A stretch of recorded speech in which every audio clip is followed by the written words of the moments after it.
Student class 10th आज हम कर रहे हैं पाक स्टडी में जो नेक्स्ट हमारा उसी चैप्टर का जो नेक्स्ट टॉपिक है industries of Pakistan.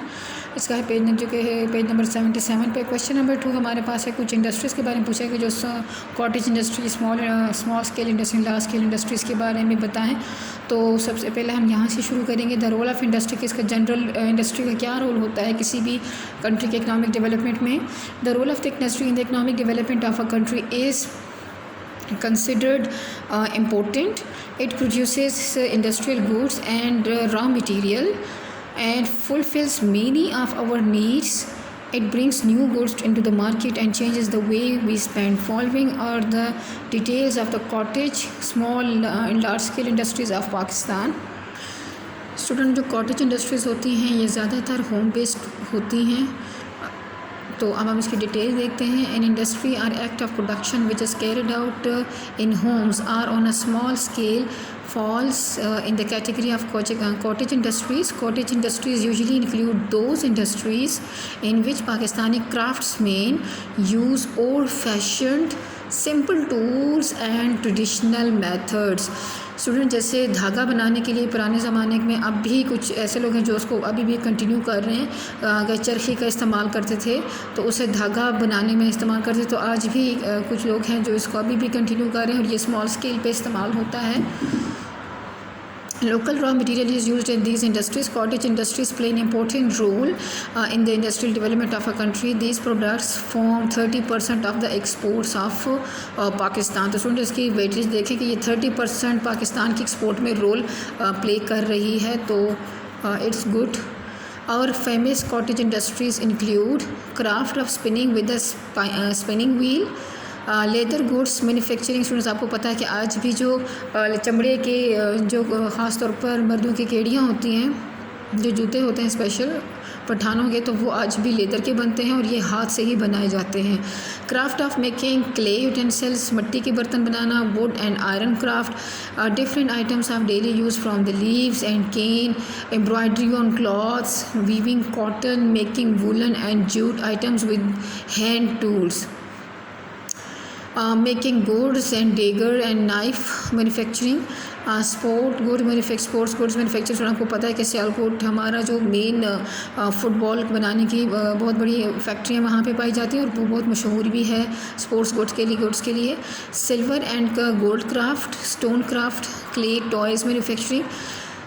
Handicraft industry is being carried out in each province and villages of Pakistan since ancient times. इन पुराने दौर से, पुराने वक्तों से ही पाकिस्तान के मुख्तलिफ सूबों में ये हैंडीक्राफ्ट इंडस्ट्री ने जो हाथ से बनाने वाली चीज़ें हैं, इसका अभी भी काम इस पर चल रहा है। It is practised according to individual cultures and is still popular today.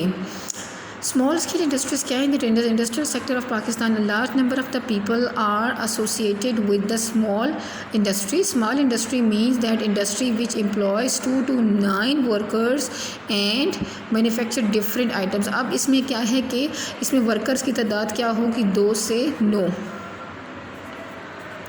तो जहाँ पे जिस इंडस्ट्री में जो वर्कर्स 2 से 9 होगी तो वो क्या है कि इसको स्मॉल इंडस्ट्रीज़ में शुमार किया जाएगा। A few of our small industries are listed below. तो सबसे पहले यहाँ पे है dairy farm industry, bee keeping industry, utensil making industry, fan electric motor making industry, poultry farming, carpet weaving यानी कारपेट बनाने वाले, तैयार करने वाले, sports goods manufacturing industry, manufacturing of stainless steel cutlery, जैसे बर्तन वगैरह जो बनाने, प्लेट वगैरह बनाते हैं। These days it is difficult for small scale industry to receive the facilities like the large scale industries. Their competition is with large scale industries which sell better quality products. As a result, small industries suffer. तो जो large scale industries होती हैं वो उनकी quality बहुत अच्छी होती है और उनकी प्राइसेस भी अच्छी होती हैं। एज अ रिज़ल्ट जो स्मॉल इंडस्ट्रीज़ होती हैं वो उस पर सफ़र करते हैं, मतलब उनको इतना अच्छा मुआवजा या उस कीमत पे चीज़ उनकी नहीं जाती जितनी उनकी मेहनत लग रही होती है। तो लार्ज स्केल इंडस्ट्रीज़ क्या हैं? The following large scale industries in Pakistan are very important. Number 1 is sugar industry, iron and steel industry, petroleum and petroleum product industry, automobile industry, armament industry, heavy machinery industry, buses, tractor industry, motorcycle industry, machinery, TV sets industry, refrigerator industry.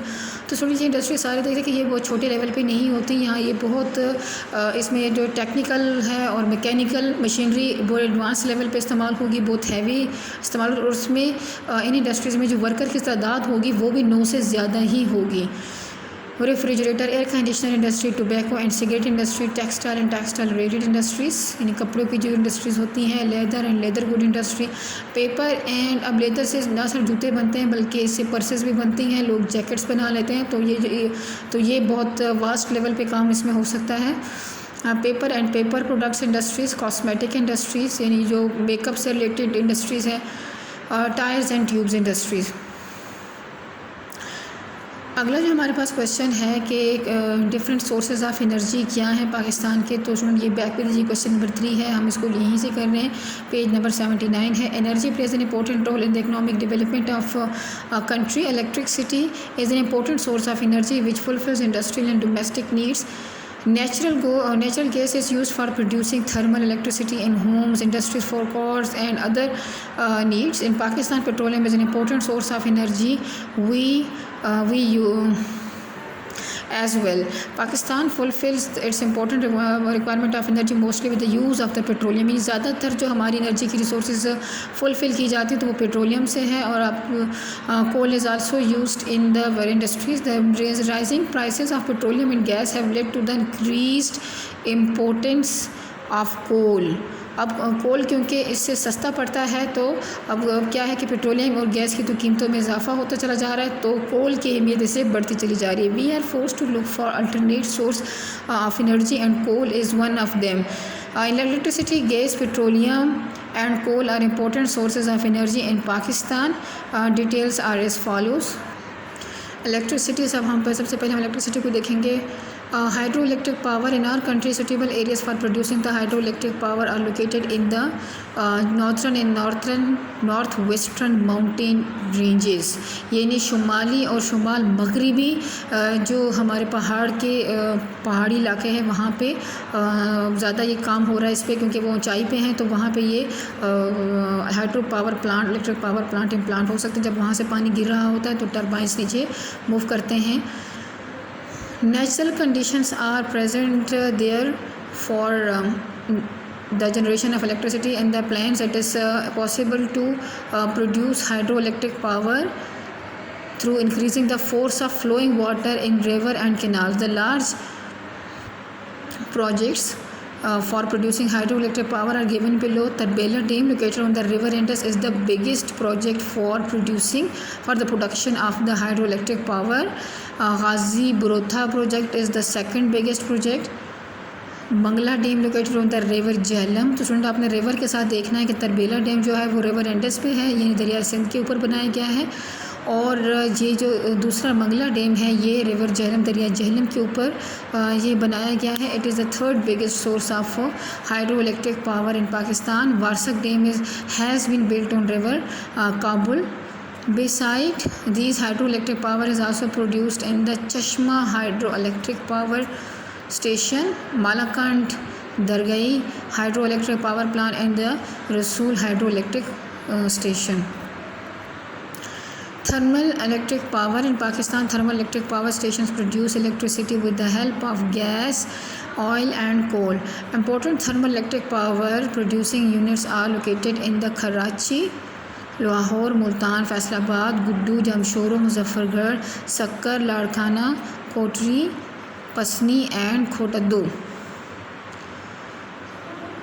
To meet the energy requirement in the future, many plans have been made and quick measures are being taken to implement some of these plans. जैसे petroleum का है तो plan बनाया कि 2013-2014 तक क्या होगा कि डिफरेंस इन प्रोडक्शन 35% कंट्रीब्यूट करेगा इकोनॉमिक उसमें, और गैस 29%, कोल 0.1, हाइड्रो इलेक्ट्रिक पावर 35.9, और टोटल हमारे पास ये 100% होगा जो डिफरेंट सोर्सेज ऑफ एनर्जी में इस्तेमाल होंगी।